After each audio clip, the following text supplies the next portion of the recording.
Seorang polisi memberikan tanggapan terhadap demo yang baru-baru ini dilakukan oleh mahasiswa mengenai kenaikan sandang hingga pangan. Pihak polisi tersebut pun kemudian mengungkapkan keluhannya kepada mahasiswa tersebut mengenai harga minyak yang naik. Bahkan oknum polisi tersebut menambahkan jika apa yang dilakukan oleh para mahasiswa adalah sama dengan isi hatinya. Dilansir dari akun Instagram, @duniapunyacerita mengunggah sebuah video yang memperlihatkan seorang polisi berbincang dengan mahasiswa tentang keluhan kenaikan minyak goreng saat demo terjadi. Dalam momen tersebut terlihat keadaan sekitar yang sangat ramai dengan mencapai ratusan mahasiswa yang melakukan demo. Namun, yang menjadi sorotan adalah sosok seorang polisi yang tengah berbincang dengan mahasiswa mengenai demo yang terjadi. Polisi tersebut pun kemudian memberikan tanggapan mengenai demo yang dilakukan oleh para mahasiswa saat dirinya ditanyai.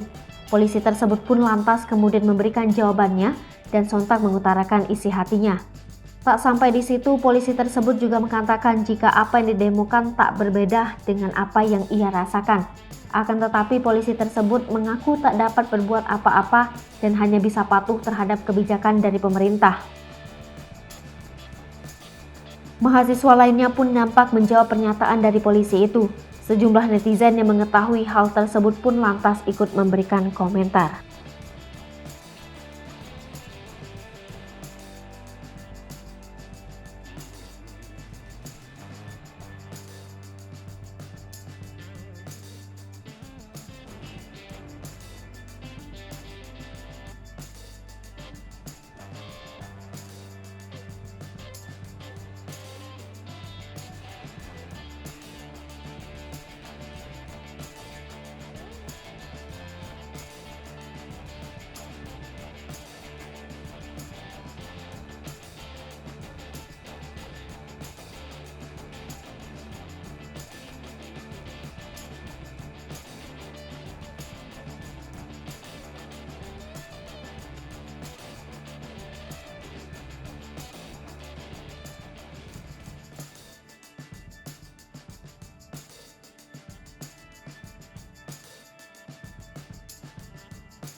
Hai pemirsa Sri Popo TV, jangan lupa komen, like, dan subscribe, serta tonton terus berita-berita terupdate